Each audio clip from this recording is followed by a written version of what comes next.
నమస్తే అందరికీ. నా పేరు పల్లవి సౌమ్య. మీరందరూ బాగున్నారా అండి? నేను కూడా చాలా బాగున్నాను. వినాయకుడి కటాక్షం వల్ల అందరూ బాగుండాలని మనస్ఫూర్తిగా వినాయకుడిని వేడుకుంటున్నానండి. మా ఇంటి ముందు వచ్చేసి వినాయకుడిని పెట్టేశాము. సో మా ఇంటి ముందు ఇలా అరుగుండి చిన్న రేకుల షెడ్ ఉంటుంది. ఇక్కడ చిన్న బొజ్జ వినాయకుడిని పెట్టేశాము. నాకు రోజు మెడిటేషన్ లేదా ప్రాణాయామం చేయడం అలవాటు. ఇక్కడ వినాయకుడి ముందు చేస్తున్నా చాలా సంతోషంగా అనిపించింది. చాలా పీస్ఫుల్గా ఉంది. రోజు చేస్తున్నా కూడా అలాంటి ఫీలింగ్ రాలేదు, కానీ వినాయకుడి ముందు ఇలా చేయడం చాలా హ్యాపీగా అనిపించింది. రోజంతా హ్యాపీగా పాజిటివ్ ఫీలింగ్తో ఉన్నానండి. సో ఇలా నేను అలాగే ప్రాణాయామం కూడా చేసుకున్నాను. పిల్లల్ని స్కూల్కి పంపించేసి నేను పూజ చేసుకొని ఇలా దేవుడి దగ్గర ఇక్కడే ప్రశాంతంగా కూర్చొని ఇలా కాసేపు నాకు నచ్చినట్టుగా గడిపేస్తానండి. ప్రాణాయామం చేయడం వల్ల చాలా బెనిఫిట్స్ అయితే ఉన్నాయండి. నేనైతే ఈ మధ్యలోనే తెలుసుకొని చాలా మంచి బెనిఫిట్స్ అయితే పొందుతున్నాను. మీరు కూడా ట్రై చేయండి. అలాగే నాకు రోజు బుక్స్ చదవడం కూడా అలవాటు ఉంది. అది కూడా మంచి మోటివేషన్ బుక్స్ అన్నమాట. నా దగ్గర అయితే డాక్టర్ బివి పట్టాభిరామ్ గారి బుక్ ఉందండి. అలాగే ఇంకొకటి వాసిలి వసంత్ కుమార్ గారి బుక్ కూడా ఉన్నాయి. ఇది కష్టపడి చదవద్దు, ఇష్టపడి చదవండి అనే బుక్ అండి. ఇది పిల్లలకి కాకుండా, స్టూడెంట్స్కి కాకుండా ఎవరికైనా ఉపయోగంగా ఉంటుంది. ఎందుకంటే ఇందులో అలాంటి స్కిల్స్ ఉన్నాయన్నమాట. సార్ అయితే చాలా బాగా రాశారు ఈ బుక్ని. దీంట్లో నాకు ఫస్ట్ నచ్చింది ఏంటంటే, ఒక ట్రిక్ ఉంటుందన్నమాట. మన మనసు అనేది ఒక మ్యాజిక్ పేపర్ లాంటిదంట. సో ఈ మ్యాజిక్ పేపర్ మీద ఏది రాస్తే అదే మనకి తిరిగి వచ్చేస్తుందని చెప్పారు. మీకు ఇప్పుడు ఈ ట్రిక్ చెప్తాను.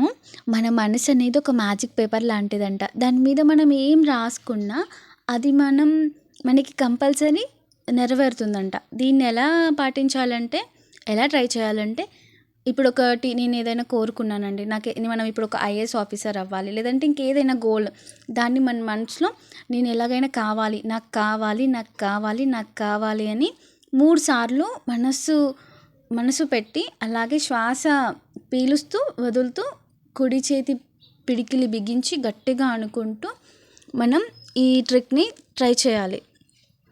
ఇందులో నెగిటివ్ కూడా ఉంటుంది. ఒకవేళ మనకి ఎక్కువ నెగిటివ్గా ఆలోచించే వ్యక్తులం అనుకుంటే కూడా ఈ ట్రిక్ చాలా యూజ్ అవుతుంది. దీంట్లో మనకి ఏదైనా మనం ఎక్కువగా పక్కవారి గురించి ఆలోచిస్తామనుకో, నేను పక్కవారి గురించి ఆలోచించొద్దు, నేను పక్కవారి గురించి ఆలోచించొద్దు, నేను పక్కవారి గురించి ఆలోచించొద్దు అని 3 సార్లు గట్టిగా అనుకొని మనం శ్వాస పీలుస్తూ, అంటే దీర్ఘమైన శ్వాస తీసుకుంటూ పిడికిలి బిగించి మనం ఇలా చెప్పినప్పుడు మన మనసు అనేది దాని వెంట పరిగెడుతుందంట.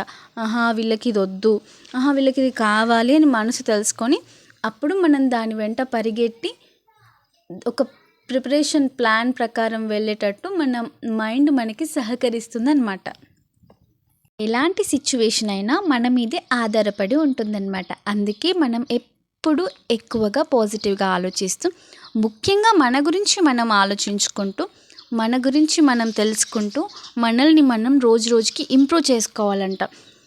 ఒక్కసారి మన మైండ్లో మన గురించి మనం ఆలోచించుకుని మొదలుపెట్టినప్పుడు ఇక మనకి తిరిగే ఉండదు, తెలుసా. నేనైతే ఈ విషయాన్ని ఈ మధ్యలో తెలుసుకున్నాను.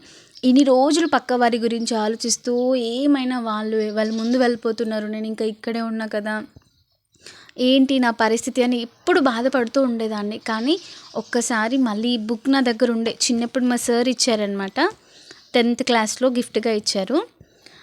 అప్పుడు నాకు గుర్తొచ్చింది సడన్గా, బుక్ ఉంది కదా ఒకసారి అప్పుడు చదివాను, కానీ నేను అంత ఉందని ఈ ట్రిక్ నాకు అంత గుర్తుకు రాలేదు. ఇక ఇంట్లో పనుల వల్ల ఒక్కసారి బుక్ తీసి చదవగానే, సో ఇక పక్క వారి గురించి అనవసరంగా ఆలోచించే విషయాలే నేను ఆలోచించట్లేదు.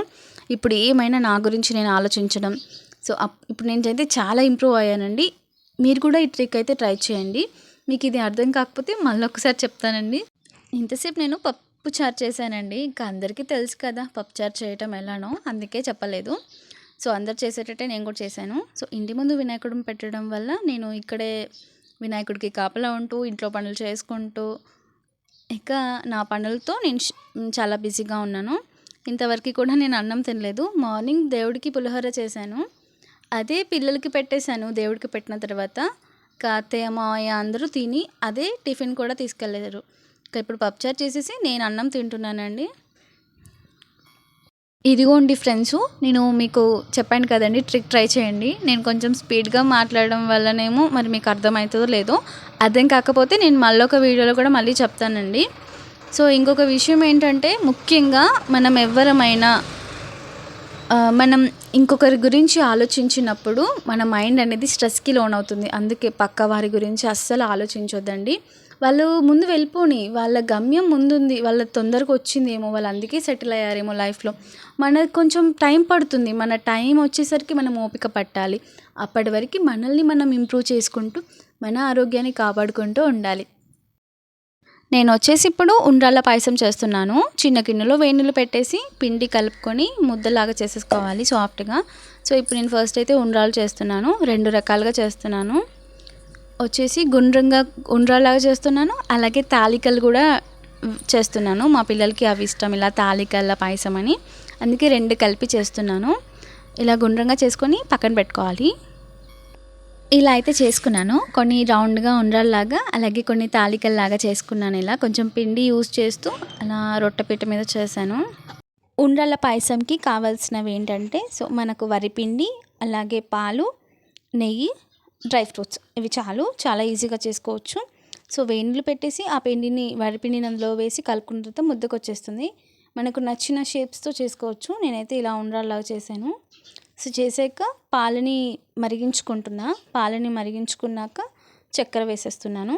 చక్కెర వేసిన తర్వాత చక్కెర వేసిన తర్వాత కూడా కొంచెం కలుపుకొని చక్కెర కరిగేంత వరకు కలుపుకోవాలి. ఆ తర్వాత ఉండ్రాళ్ళు వేసుకొని కొంచెం ఉడికేలాగా మసలే వరకు ఒక 10 మినిట్స్. అసలు మా ఇంట్లో వినాయకుడిని పెడతామని అసలు మేము ముందు అనుకోలేదండి. అసలు మా బాబు వల్ల ఇంట్లోనే ఒక 3 రోజులు పూజ చేసుకొని, 3వ రోజు పెద్ద వినాయకుడు ఉంటాడు కదా, పెట్టిన వాళ్ళు గల్లీలలో, అక్కడ వెళ్ళి పెట్టేద్దాం అనుకున్నాం. కానీ ఇక మా ఇంటి ముందు ఇలా షెడ్ వేసి ఇలా పెడతామని అస్సలు ఊహించలేదు. కానీ చాలా సంతోషంగా ఉందండి. రోజు చాలా పాజిటివ్గా ఉంది వాతావరణం మొత్తం. పొద్దున్నే పూజలు, అలాగే ప్రసాదాలు, చాలా ప్రశాంతంగా పీస్ఫుల్గా ఉంది. సో మన ఉండ్రాళ్ళ పాయసం అయితే రెడీ అయిపోయింది. చూడండి, చూడడానికి ఎంత బాగుందో. చూస్తుంటేనే నోరు ఊరుతుంది, కానీ ముందు దేవుడికి పెట్టాలి కదండి. చివరిగా అయితే డ్రై ఫ్రూట్స్ని నెయ్యిలో వేయించుకొని, నెయ్యితో పాటు అందులో వేసేసుకోవాలి. చాలా రుచిగా ఉండే ఉండ్రాళ్ళ పాయసం రెడీ. ఇక సాయంత్రం పూజకి నేను పువ్వులు రెడీ చేసుకుంటున్నానండి. పిల్లలందరూ కలిసి వాడ తిరిగి ఈ పువ్వులు పట్టుకొచ్చారు. ఎందుకంటే గల్లీకో వినాయకుడు కాబట్టి ఎక్కడ పూల చెట్టుకి పూలే ఉండట్లేదు. అందుకే ఈసారి ఈ కొన్ని మాత్రమే దొరికాయి. ఇక పూలదండ కుచ్చేసి దేవుడికి వేసేస్తున్నాను. సాయంత్రం దీపారాధన చేసేసుకుంటున్నానండి. ఇప్పుడు చేసిన ఉండ్రాళ్ళ పాయసం దేవుడికి పెట్టేసి దీపారాధన చేసేసుకుంటే సాయంత్రం పూజ కంప్లీట్ అయిపోతుంది. ఇక దీపారాధన మొత్తం కంప్లీట్ అయిపోయాక ప్రసాదం తీసి అందరికీ పంచిపెట్టాను. ఆ తర్వాత పిల్లలు ఇక్కడ చాలా బాగా డ్యాన్స్ వేస్తున్నారు వినాయకుడి దగ్గర. చూడండి ఎలా వేస్తున్నారో. సరేనండి, నా వ్లాగ్ ఇంతేనండి. నా వీడియో నచ్చితే తప్పకుండా లైక్ చేయండి, షేర్ చేయండి. ఈ ట్రిక్ని మాత్రం తప్పకుండా పాటించండి. నేను చెప్పిన ట్రిక్ని తప్పకుండా జరుగుతుంది. ఎందుకంటే మనం ఏది అనుకుంటే మన మైండ్ దానితో పరిగెడుతుంది, మనల్ని సక్సెస్ అయ్యేలాగా చేసేస్తుంది. మన మైండే మనకి ఆయుధం అండి. సరేనండి, ఉంటానండి. తప్పకుండా సబ్స్క్రైబ్ చేసుకోండి.